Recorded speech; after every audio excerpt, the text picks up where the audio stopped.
Kabanata 2621. Ang lalaki ay nagngangalit ang kanyang mga ngipin at sumugod kay Mahina. Umiwas si Mahina at binigyan ang lalaki ng left hook na suntok kaya napaatras ito ng ilang hakbang. Nang makitang hindi niya kayang manalo sa isang babae, tumalikod siya para umalis ngunit sinipa siya sa likod at bumagsak sa sahig. Lumipad palabas ang wallet sa kamay niya. Sumandal si Mahina sa likod niya at hinawakan siya sa kwelyo niya. Bulag ka ba? Masyado kang tanga para nakawin ang pitak ako. Isa pang suntok ang damapo sa kanyang mukha. Sa wakas ay naabutan ni Dylan at napanood si Mahina na binugbog ang lalaking iyon ng napakabangis. Natulala siya, para bang nabasag ang filter na suot niya. Samantala, may nakaparada na sasakyan sa labas ng gitna. Lumabas si Cameron kasama si Waylon, at nagulat sila nang pumasok sila sa bulwagan. Nandito si Mr. Goldman. Maliban sa kanilang dalawa, nandoon din sila Harold at Conroy. Nagdala rin sila ng mga kahon ng alak. Maya-maya ay bumalik na sina Mahina at Dylan dala ang pagkain. Masaya si Dylan sa pag-alis niya, pero ngayon ay para na siyang impes na lobo. Nagsimula na ang lahat sa paligid ng barbecue. Pinagsama-sama ang 3 mesa, at may 2 grills. Ang karne, pagkaing dagat, mga gulay, at iba pang pagkain ay nakatikip sa mga mesa. Umupo si Waylon sa tabi ni Cameron. Hindi niya kailangang mag-ihaw ng kahit ano dahil si Cameron ang kumukuha nito para sa kanya. Kumain ka pa, huwag kang mahiya. Ngumiti si Waylon at nagsimulang kumain. Biglang tanong ni Conroy, Cam, kailan mo gagawin ang kasal mo? Excited na kaming makarating doon. Napatingin si Nick sa kanila. Huminto si Cam ng ilang segundo, ngunit tumalon si Mahina bago siya nagsalita. Di ba may kasal na sila sa East Islands? May sumagot, yun lang ang side ng bride. Ang panig ng lalaking ikakasal ay dapat gawin sa Baseburg. Ito ay malamang na isang malaking okasyon. Napatingin si Waylon kay Cameron. Malapit na tayong magkaroon ng isa. Nagulat si Cameron na nakapagdesisyon na siya. Sigurado ka? Ngumiti siya at sinabing, oo, gagawin natin ang ating kasal bago tayo magkaroon ng anak. Tumango si Harold. Huwag kalimutang imbitahan kami. Sinabi ni Conroy, siguraduhing magdala ka ng malaking regalo. Hinampis ni Harold ang kanyang dibdib. Walang problema. Medyo nahihiya si Cameron dito habang tinatakpan niya ang kanyang mukha. Kahit ano, nagtawanan ang lahat at nasiyahan sa masayang sandali. Matapos nilang maubos ang kalahati ng alak, halos maubos ang pagkain. Nang umakyat si Nick, pinigilan siya ni Waylon, at nag-usap sila sa koridor. Dapat ba kitang batiin? Tumango si Waylon. Oo, sana makadalo ka sa kasal namin. Tumingin si Nick sa kanya, at pagkatapos ng mahabang paghinto, lumibot ang kanyang mga mata sa paligid. Dadaluhan ko ito. Kaibigan ko siya. Kaibigan. Napangiti si Waylon. Akala ko gusto mo ng higit pa doon. Hinarap ni Nick ang malamig na kalye sa labas ng bintana. I have to admit na minsan na-attract ako sa kanya, pero I'm sure na hindi ako ang makakapagpasaya sa kanya. Ang hiling ko lang ay maging masaya siya. Pagkatapos noon, tumalikod siya at hinarap si Waylon.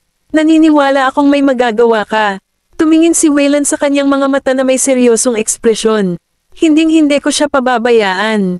Pagkatapos ng hapunan at inumin, umalis ang lahat ng alas 8:30 ng gabi. Nagpaalam na si Cameron sa kanila at umalis na siya sa sasakyan ni Waylon. Kabanata 2622. Lumapit si Cameron kay Waylon habang pabalik. Anong sinabi mo kay Nick? Tumingin si Waylon sa kanya at ngumiti. Inimbitahan ko siya sa aming kasal, syempre. Pumayag ba siya? Oo, syempre. Sumandal si Cameron sa kanyang upuan at ngumiti. Akala ko mag-aaway kayo. Hinawakan ni Waylon ang kamay niya at hinalikan ito. Hindi ka ba nag-aalala na mag-away tayo? She said in a serious tone. Hindi magandang makipag-away. Hindi ko akalain na mag-aaway ka sa harap ng lahat. Ngumisi siya. Nagsisimula kang maging makatwiran. Binawi ni Cameron ang kamay niya. Ipapakita ko sa iyo kung sino ang boss sa panunukso sa akin. Biglang tumunog ang telepono ni Waylon, at si Morrison iyon. Sumagot siya, anong meron? Wayne, halika at makiparty ka sa akin. Mayroong ilang mga mixed heritage beauties sa Glitz. Ang hot nila. Nang makita niya si Cameron na nakasandal, sinabi ni Waylon nang walang pag-aalinlangan, hindi, magpapalipas ako ng oras sa aking asawa. Binaba niya ang tawag at tumingin sa kanya. Bakit? Gusto mo bang pumunta? Nagningning ang mga mata niya. Pwede ba? Hindi. Wala namang magawa sa bahay eh. Tingnan natin ang ilang mga hotties. Kinurot ni Waylon ang baba niya. Maaari kang tumingin sa akin. Itinulak ni Cameron ang kanyang kamay. Ipinapalam ko sa iyo ang ilang magagandang babae, ngunit tinatanggihan mo. Tumango siya. Isa sa alang-alang ko ito kung kailangan kong pumunta ng mag-isa. Hindi pinansin ni Cameron ang katotohanang nagmamaneho siya at sinuntok siya. Wayne Goldman. Saglit. Sumandal si Morrison at pinanood ang mga mananayaw na nagpe-perform sa stage. Dahan-dahan niyang ininom ang kanyang alak habang may lumapit na babae na may makapal na make-up. Nag-iisa ka ba, Hati? Tumingin si Morrison sa kanya, inikat ang kanyang baso, at ngumiti. Siyempre hindi, napangiti siya, nagsisinungaling ka, napansin kong mag-isa ka buong gabi. Sumandal si Morrison, hindi mo ba nakikita na may nakaupo sa tabi ko? Napatingin ang babae sa bakanting upuan sa tabi niya. Walang tao doon, nandoon ang aking asawa at mga anak. Hindi mo ba nakikita? Tiningnan ng babae kung gaano siya kaseryoso, at napawi ang ngiti nito. Nagbibiro ka ba? Inikat ni Morrison ang kanyang alak. Oo, hindi mo sila nakikita, at ako lang ang nakakakita. Matapos tumalon ang aking asawa sa isang gusali, palagi ko siyang nakikita. Tingnan mo, tinititigan ka niya. I think dapat umalis ka na. Ayokong multuhin ka niya ngayong gabi. Kinilig ang babae at umalis pagkatapos tawagin siyang baliw. Umiling siya, bakit ang bastos ng mga babae ngayon? Magsasala na sana siya ng isa pang baso at may napansin siyang babaeng nakaupo sa tabi niya. Tumalon siya, ngunit sinabi ng babae sa bartender, isang mojito, pakiusap. Nang makilala siya ni Morrison, gusto niyang tumakas, ngunit hinawakan siya ng babae. Ikaw pala, naikuyom niya ang kanyang panga, nag-click sa kanyang dila, at humarap kay Leah. Anong klaseng swerte ito? Paano kita makakasalubong sa ganitong lugar? Napangiti si Leah, siguro tadhana na, kalokohan. Ayokong mapahamak na nasa tabi kita. Napatingin si Morrison habang inilalagay ng bartender ang cocktail sa harap niya. Pinulot niya ito at iinuman na sana, ngunit hinarang siya ni Morrison. Lakas ng loob mong uminom pa rin pagkatapos ng nangyari noong isang araw. Kabanata 2623. Dapat bang uminom ang babaeng ito? Huminto si Leah at dahan-daang sinabi, aksidente lang iyon. Mag-iingat na ako this time. Saka siya tumingin sa kanya. Nag-iisa ka ba? Well, may nakikita ka bang iba? Oh, upo ka sa kaibigan ko, casual niyang sabi. Napatingin si Leah sa upuan niya. Umupo sa iyong kaibigan. Ibinuhos ni Morrison ang isang baso para sa kanyang sarili, ngumiti, at naisip na takutin siya. Oo, gusto mo bang malaman pa ang tungkol dito? Ngunit mas mabuti na hindi mo alam. Baka hindi ka makatulog ngayong gabi. Kinuha ni Leah ang kanyang mojito at uminom. Mas lalo akong na-curious ngayon. Nakita ni Morrison na hindi siya nalinlang, kaya naklik niya ang kanyang dila. Napakadaring mo, hayaan mong sabihin ko sa iyo. Ang aking kaibigan ay tumalon mula sa isang gusali hindi pa matagal na ang nakalipas at namatay ng husto. Nahati ang ulo niya. Nakaupo ka sa kanya at hindi siya masaya tungkol dito, kaya mag-ingat ngayong gabi. Baka tumabi siya sa higaan mo, at magka-problema ka. Akala niya ay matatakot siya nito, ngunit si Leah ay tumawa. Nagkukwento ka sa akin ng horror story, ha? Hindi alam ni Morrison ang sasabihin. Ibinaba niya ang baso. Bakit tumalon ang kaibigan mo? Maikli lang ang buhay, at mamamatay pa rin tayo. So, bakit niya gustong tapusin ito ng maaga? Tinampol ni Morrison ang kanyang noo. Naniwala siya sa kanya at hindi man lang natakot. Nagsalin pa siya ng alak. Hindi ka ba talaga natatakot? Bakit ako matatakot? Napatingin si Leah sa kanya. Marami akong narinig na horror story 10 taon na ang nakakaraan, at natakot ako noon, pero pagkaraan ng ilang taon, wala na akong nararamdaman. Ang mga patay ay hindi mas nakakatakot kaysa sa mga buhay. Mariing tumawa si Morrison. Nako, akala ko isa ka sa mga handgal na babae. I guess may utak ka rin. Bakit wala akong utak? Well, naisip mo ba ang huling pagkakataon? Nginitian siya ni Morrison. Naiwan mo utak mo sa bahay. Ang ginawa ng isang babae ay nagawa kang patahimikin. Tsaka ang dami mong nainom sa bar nung araw na yon. Ang mga bata mula sa elementarya ay may mas mabuting pakiramdam ng panganib kaysa sa iyo. Hindi nagsalita si Leah. Siya ay prangka, ngunit wala siyang dapat pabulaanan. Nakita ni Morrison na nakayuko ang ulo nito at hindi sumagot, kaya naisip niyang lumagpas na siya sa linya. Hindi niya alam kung paano siya kikilos kung umiyak siya. Nag-clear throat siya. Gusto ko lang maalala mo. Kumuha pa ng ilang inumin at umuwi na. Huwag kang masyadong late sa labas. Inilibot ng mga mata ni Leia ang paligid. Bakit ka nandito? Hindi tayo pareho. Walang gagawa sa akin kahit na mapunta ako sa ilalim ng tulay. Huminto si Leia. Hindi ba ito makakaapekto sa imahe ng bayan? Humalaklak si Morrison. Nagbibiro lang ako. Medyo nalungkot si Leia nang lumapit siya, ngunit bigla siyang nakaramdam ng labis na kasiyahan at nag-order pa ng ilang cocktail. Napatingin si Morrison sa kanya. Nawala ka na ba sa isip mo? Nagbayad siya. Nandito ka pa. Bibilhan kita ng inumin bilang pasasalamat. Ngumiti si Morrison. Bibilhan mo ako ng inumin at ipapadala mo ako sa istasyon ng pulis tulad ng nangyari noong huling pagkakataon. Natigilan si Leia at mukhang awkward. Hindi na mauulit, pangako.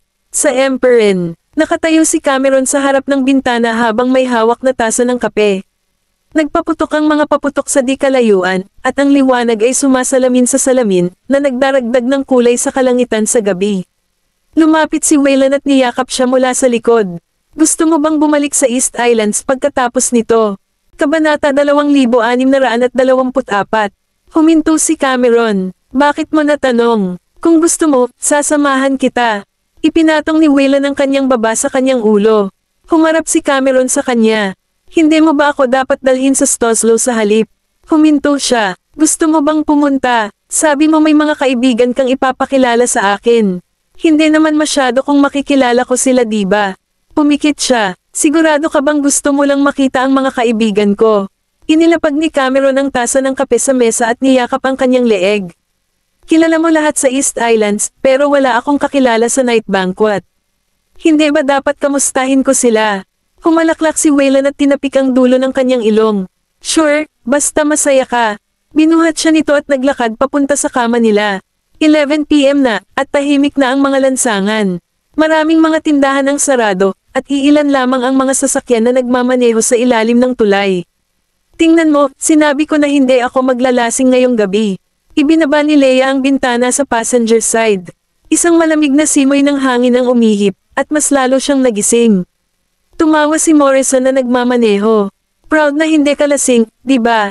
Napatingin si Leia sa kanya. Hindi ko pa alam ang pangalan mo. Sabi ni Morrison, hindi na kailangang malaman dahil hindi na tayo magkikita. Huminto siya ng ilang segundo at pagkatapos ay nagtanong, paano kung gagawin natin? Kalmadong sumagot si Morrison, kung gagawin natin, sasabihin ko sa iyo ang aking pangalan, ngunit sa palagay ko ay hindi na mauulit ang gayong katawa-tawang bagay. Ang Baseburg ay isang malaking lungsod. Hindi siya makapaniwala na magkikita pa rin sila kung wala silang magkakaibigan o kontak ng isa't isa. Tumango si Leia. Sige, nakaparada ang sasakyan sa labas ng tirahan niyang, at nakita niyang bukas pa rin ang mga ilaw sa sala. Hulaan niya nagising pa ang kanyang ama. Bumaba si Leia sa sasakyan, at may dumaan pang kotse sa tabi niya. Lumingon si Zephyr na nagmamaneho at nakita niya si Leia na bumaba sa sasakyan ng isang lalaki. Nakatayo siya sa hardin at pinanood ang pagmamaneho ni Morrison, na mukhang nasa mabuting kalagayan. Inihinto ni Zephyr ang sasakyan nang tumingin si Leia sa kabilang kalsada, na ikinagulat niya. Lumabas siya ng sasakyan, tumingin sa direksyon kung saan pinaandar ang sasakyan, at naglakad. Bakit ang aga mo umuwi? Nakainom ka ba? Amoy na amoy niya ang alak sa kanya. Kinokontrol niya ang kanyang emosyon at ngumiti. Oo, ginawa ko. Kaya ano, Mr. Gosling. Kapag kinausap siya ni Zephyr noong nakaraan, matutuwa siya, ngunit pagkatapos ng nangyari sa kafe, lubos siyang nadismaya sa kanya. Lumibot ang mga mata niya sa paligid, at itinikom niya ang kanyang panga. I'm sorry sa nangyari. Pinagdikit ni Leia ang kanyang mga labi. Kumakabog pa rin ang puso niya kapag nasa paligid siya. Makalipas ang mahabang sandali, nagsalita siya. Lagi kong iniisip na magbabago ka na, Zephyr. Akala ko irerespeto mo man lang ang sarili mo gaya ng ginawa mo noon. Hindi siya nagsalita. Napangiti si Leia. Alam mo ba na ikaw ay pinakakaakit-akit kapag ikaw ay matyaga sa isang bagay? Naging persigido ka kay Daisy, na para bang walang makakapagpabago sa nararamdaman mo sa kanya. Ngunit nagbago ka, at naramdaman kong naging estranghero ka.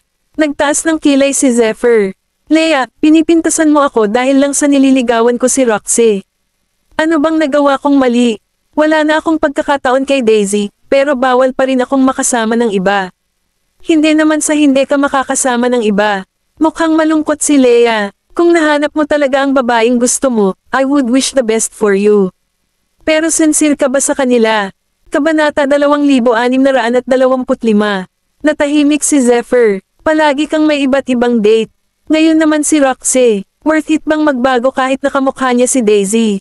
Namumula ang mga mata ni Leia dahil pakiramdam niya ay hindi katumbas ng halaga ang kanyang dekada ng nararamdaman. Nagustuhan niya si Zephyr dahil loyal ito kay Daisy at lihim siyang gagawa ng mga bagay para sa kanya. Akala niya ay loyal na tao si Zephyr, at kahit nalaman niyang ikakasal na si Daisy ay nalungkot siya ng ilang sandali. Gayunpaman, nanatili pa rin siya sa tabi nito nang hindi nagrereklamo at tinulungan siyang gumaling kahit na wala itong nararamdaman para sa kanya. Naniniwala siya na balang araw ay mapapansin din niya ito. Pero anong nangyari? Ang nakita niya ay sunod-sunod na nagkaka-girlfriend si Zephyr at ang dahilan kung bakit niya sila pinaghiwalay ay hindi sila compatible. Pagkatapos ay nakilala niya si Roxy, na nanatili ng mas matagal kaysa sa ibang babae sa tabi nito. Ang lahat ay dahil kamukha niya si Daisy at ginaya pa ang estilo ni Daisy. Alam niyang hindi siya si Daisy pero pinili pa rin niyang ligawan ito bilang kapalit. Minaliit pa niya si Leia, na mahigit isang dekada na niyang kaibigan. Tumangala si Zephyr kay Leia. Hindi ka ba masaya na kasama ko si Roxy dahil may nararamdaman ka para sa akin? Kung gusto mo ako, bakit hindi mo sinabi kanina? Nagulat si Leia, saka humagalpak ng tawa. Alam mo bang may nararamdaman ako sa'yo? Bakit mo ako pinapahalagahan at mananatili sa tabi ko kung hindi dahil doon? Nangilid ang mga luha niya dahil sa sobrang sakit ng puso niya. So alam mo, pero nagkunwari kang hindi. Nagbaba ng tingin si Zephyr. Akala ko palagi tayong magkaibigan, kaya ayokong lumagpas sa linyang iyon. Kinagat ni Leia ang kanyang lobby, tumangala, at nagsimulang tumawa, inilabas ang lahat ng kalungkutan sa kanyang puso.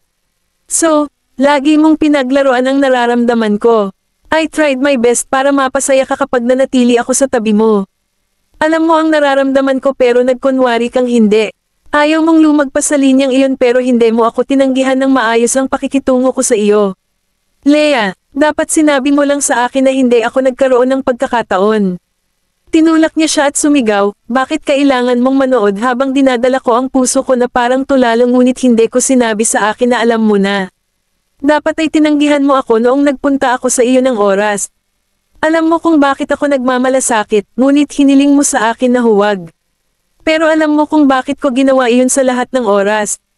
Alam niya kung ano ang nararamdaman nito ngunit palaging nagpapanggap na wala. Hindi ba malupit iyon? Alam niyang may nararamdaman ito para sa kanya pero makikipaglandian pa rin sa ibang babae sa harapan niya. Niloloko ba siya nito o sinusubukang iparamdam sa kanya ang pagkasuklam nito? Naglakad si Zephyr at may sasabihin sana, ngunit itinaas ni Leia ang kanyang kamay para pigilan siya at umatras ng 2 hakbang. Ayoko nang makita ka pa simula ngayon. Tumalikod siya at pumasok sa villa. Nakita siya ng tatay ni Leia na nakatayo sa bintana na papasok at agad na umupo sa couch na kunwaring nanunood ng telebisyon. Pagkasara ng pinto ay dumiretso siya sa hagdan. Napatingin sa kanya ang kanyang ama at napaisip siya ng malalim. Makalipas ang 3 araw, ang tatay ni Leia ay nanananghalian kasama ang mga magulang ni Zephyr nang banggitin nila si Leia. Mukhang awkward siya at sinabing, nagpunta siya sa ilang mga kamag-anak. Nakipag-blind date talaga siya. Kabanata 2626. Tila napansin ni Patricia na may nangyari sa pagitan ng kanyang anak at ni Leia. Isa pa, kinukulam ang anak niya ng babaeng hindi niya gusto, kaya madilim ang mukha. Ayaw pang umuwi ni Zephyr ngayon. Gusto lang niyang manatili sa labas. Hindi ko talaga maintindihan kung ano ang maganda sa babaeng iyon. Sabi ni Alexander, sige, sige. Ito ay kanyang sariling pagpipilian. Nasa hustong gulang na siya. Hindi natin siya matutulungan ngayon na magdesisyon. Napabuntong hininga si Patricia. Akala ko magiging manugang ko na si Leia. Tumawa si Benjamin at sinabing, ayos lang. Hindi naman ito makakaapekto sa relasyon natin. Sa Yar Amor, sa Blue Valley Manor. Naglakad si Daisy sa hardin ng bulaklak gamit ang kanyang malaking tiyan at dinilig ang mga rosas sa looban. Umaasang mamumukadkad ng maganda ang mga ito sa tagsibol. Lumapit sa kanya si Knowles at kinuha sa kanya ang watering can. Di ba sabi ko magpahinga ka pa? Kinagat niya ang kanyang mga lobby at sinabing, ako ay uupo o kumakain at natutulog araw-araw. Pakiramdam ko malapit na akong maging kabute. Tumawa si Knowles at tinulungan siyang magdilig ng halaman. Pagtiisan mo lang ng kaunti. Maaari mong gawin ang anumang gusto mo pagkatapos maipanganak ang mga sanggol. Ibig mong sabihin napakadali. Bakit hindi mo ituloy at manganak ng isang sanggol? Ipinulupot ni Knowles ang kanyang braso sa kanyang mga balikat at sumagot, "Well, I would gladly do that if I could." Hinaplos ni Daisy ang kanyang tiyan at nagtanong, "Sa tingin mo ba ay lalaki o babae ang kambal?" Ibinaba ni Knowles ang watering can, lumuhad sa harap niya, at nakinig. Pagkaraan ng ilang sandali, sinabi niya, "Narinig ko ito." Nagtataka niyang tanong, "Ano ang narinig mo?" Nakangiting sumagot si Knowles, "Narinig ko ang tunog ng isang makulat na bata at isang maliit na prinsesa." Kumunat ang noo ni Daisy. "Sigurado ka?" Dahan-daang tumayo si Knowles at binuhat si Daisy papasok ng bahay. Dahil hindi natin alam ang kanilang kasarian, maaari nating sabihin na ang isa sa kanila ay lalaki, at ang isa ay babae. Umupo si Daisy sa couch, tapos nakita niyang may text message sa phone niya. Dinampot niya iyon at napagtanto niyang nag-text si Leia sa kanya mga kalahating oras na ang nakalipas. "Daisy, pinutol ko na ang pagkakaibigan namin ni Zephyr." Natigilan si Daisy, at dali-dali siyang sumagot. "Anong nangyari?" Nakaupo si Leia sa isang restaurant nang matanggap niya ang reply ni Daisy.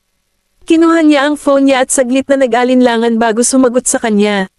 "Sa totoo lang, matagal ko na siyang gusto, pero disappointed talaga ako ngayon. Akala ko hindi niya alam kung ano ang iniisip ko tungkol sa kanya, pero hindi ko inaasahan na hindi lang niya malalaman kundi gagawin niya rin akong tanga. Pagod na ako." Natigilan si Daisy. Hindi na niya kinakausap si Zephyr mula nang umalis siya sa crew dahil sa insidente. Pakiramdam niya ay nagbago na si Zephyr. Parang hindi siya ang taong kilala niya noon. Pagkatapos nito, nabalitaan niyang nagkaroon na siya ng bagong kasintahan, at pagkatapos ay wala na siyang narinig tungkol sa kanya. Nanginginig ang mga pilikmata niya sa pagsagot. Hindi mo ba sinabi sa kanya ang tungkol dito?" Bakit ko sasabihin sa kanya ang nararamdaman ko since alam ko naman na hindi na mangyayari sa amin?" Kaya niyang pumikit sa nararamdaman ko kahit na alam niya ang tungkol dito. Kaya walang magbabago kahit sabihin ko sa kanya ang tungkol sa nararamdaman ko. Anyway, it doesn't matter anymore since it's an unrequited love. Siguro may mga taong hindi para sa isa't isa. Ito dapat ang kalooban ng Diyos. Nakamove on na ako. Hindi siya yung tipo ng babae na magtatagal pa pagkatapos tanggihan ng ibang tao. Bagamat nakaramdam siya ng kaunting kalungkutan, nangyari ang mga bagay, at palaging may mga pagkakataon na ang mga tao ay nabulag ng kanilang mga damdamin. Inihain ng waiter ang pagkain pagkatapos niyang makausap sandali si Daisy. Inilapag niya ang kanyang telepono, huminga ng malalim, at nagsimulang kumain ng kanyang pagkain. Nagpasya siyang magpatuloy. Sa pagtatapos ng taon, gagawa siya ng bagong plano para sa kanyang buhay. Kabanata 2627. Isang lalaki ang lumapit kay Leia at nagtanong, "Ikaw ba si Miss Yang?" Nagtaas ng ulo si Leia. Akala niya ay hindi na darating ang lalaking ipinakilala ng kanyang ama. Aalis na sana siya pagkatapos niyang matapos ang lahat, ngunit sa kanyang pagkadismaya, dumating siya sa huli.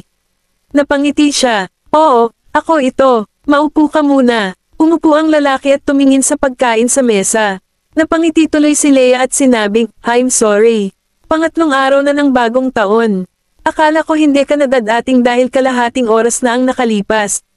Natigilan ang lalaki. Pagkatapos ng lahat, ipinahiwatig ni Leia na late siya ng kalahating oras. "May naabutan ako. Anyway, Miss Yang, balita ko nagtatrabaho ka bilang interpreter habang nasa ibang bansa." Nang hindi ibinaba ang tinidor, sumagot si Leia, "Oo. Pinag-iisipan ko pa kung babalik ba ako o hindi pagkatapos nito." Nananatili ang isang ngiti sa kanyang mukha. Tinanong niya, "May balak ka bang bumalik doon?" "Depende sa sitwasyon ko," sabi ni Leia. Pagkatapos noon, iniangat niya ang ulo para tingnan ang lalaki at nagpatuloy. "Kung ikakasal kami, baka dito ako magstay or sa ibang bansa, depende sa trabaho ko. Matatanggap mo ba, Mr. Isaiah?" Natigilan si Isaiah. Nagpatuloy si Leia, "Siyempre, kung gusto mo. Sana makapagpakasal na tayo sa lalong madaling panahon. Bagamat ang aming ari-arian pagkatapos ng kasal ay pinagsasaluhan, sana'y kami na rin ang bahala sa sarili naming pananalapi. Sa madaling salita, ikaw ang bahala sa pera mo, at ako naman ang bahala sa akin. Yung baby naman, ayokong magka-baby kaagad." Sana ay makapaghintay tayo ng ilang taon pagkatapos maging matatag ang sitwasyon ko sa trabaho.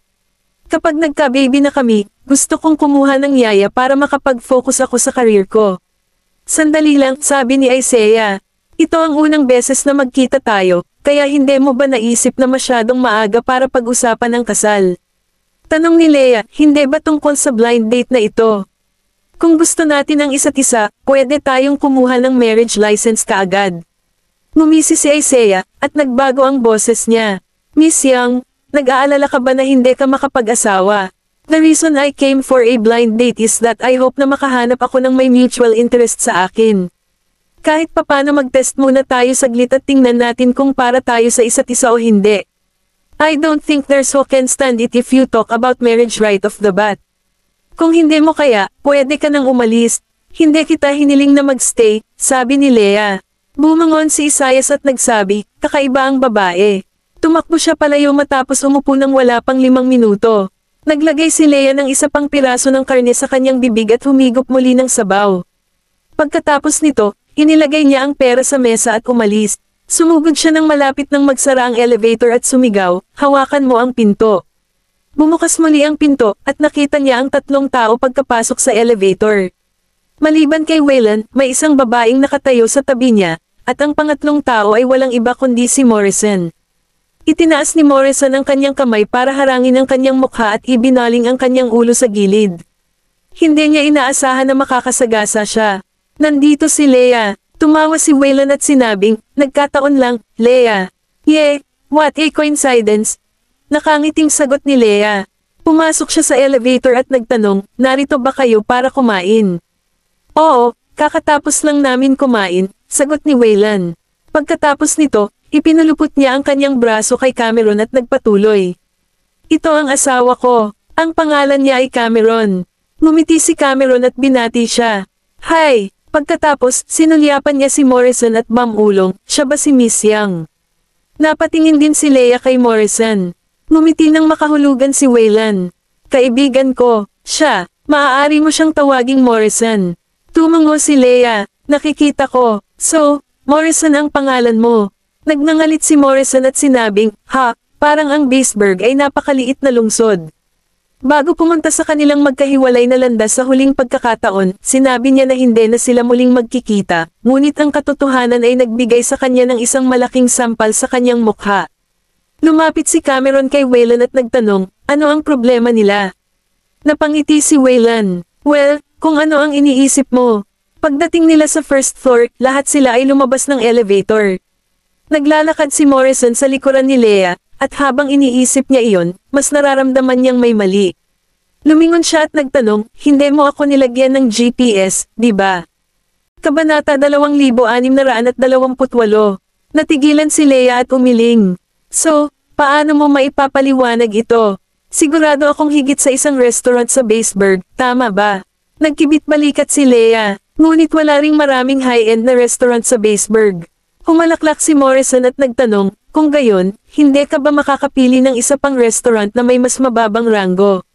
Well, hindi na mahalaga dahil alam ko na ang pangalan mo ngayon. Napangiti si Leah. Pagkatapos nun, tumalikod na siya at umalis.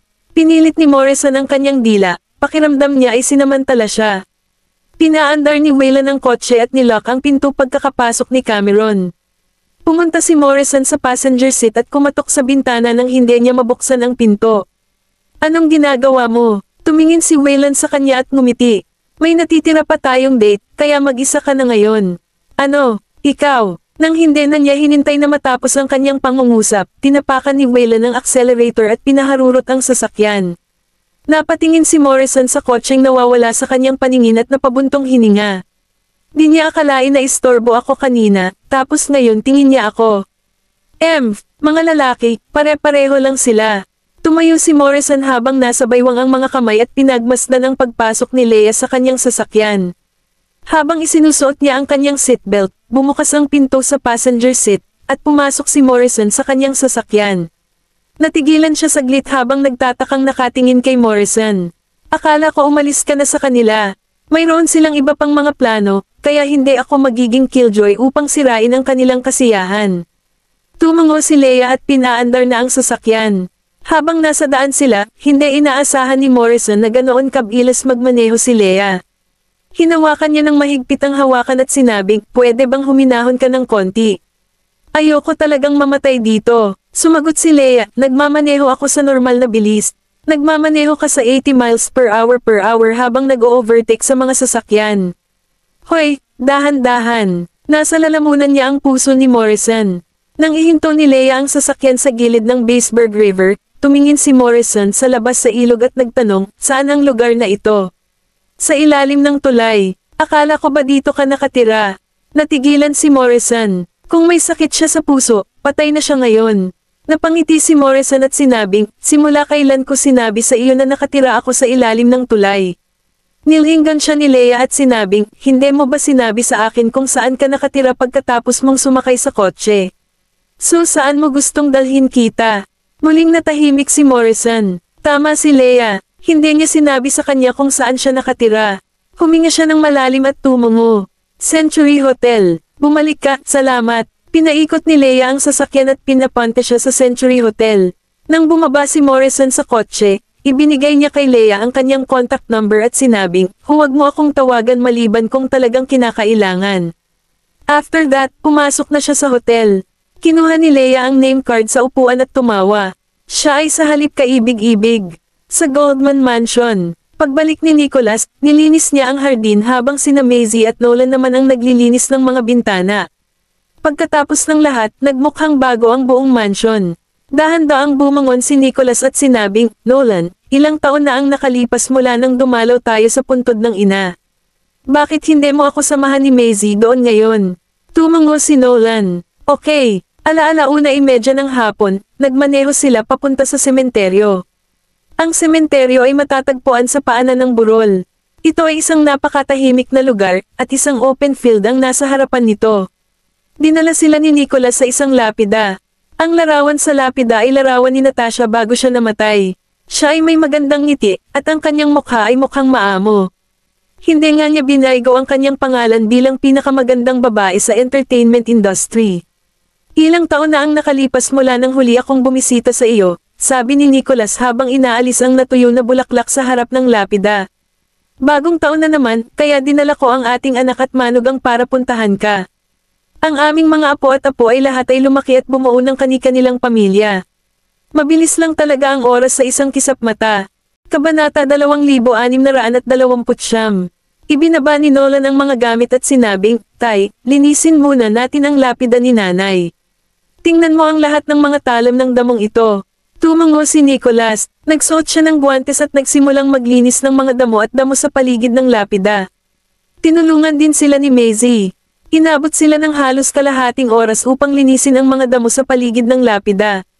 Naglagay si Nicholas ng bagong bouquet ng puting rosas at isang basket ng mga prutas na gusto niyang kainin bago siya mamatay sa harap ng lapida.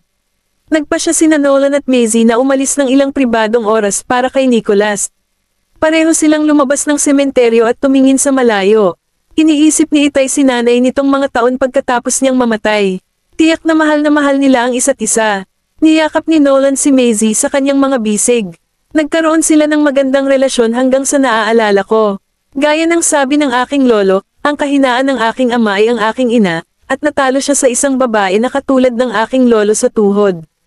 Tumawa si Maisie. Well, kusa pa rin siyang natalo sa isang babae pagkatapos niyang magising. Tama ka, sagot ni Nolan. Pagkatapos niyang magsalita, tumingin si Nolan sa kanya at nagtanong, Maisie, paano kung mamatay ako bago ka? Anong gagawin mo? Nag-flash ang mga pilikmata niya, at ngumisi siya. Maghahanap ako ng ibang lalaki na makakasama ko. Kumunat ang noo niya. Iyon lang. Tumingin siya kay Nolan at itinaas ang kanyang kilay, mga 80 hanggang 90 taong gulang ka sa oras na mamatay ka. Magiging matandang babae na rin ako. Ilang taon na lang ako makakapaglaro bago ako bumaba para hanapin ka. Ngumiti siya at sinabing, tama ka. Hawak ang kanyang kamay, sinabi ni Maisie, hindi tayo mabubuhay magpakailanman. Malalaki na ang aming mga anak, at mayroon na kaming mga apo. Hindi na kailangang mag-alala tungkol dito. Hayaan na lang natin ang buhay.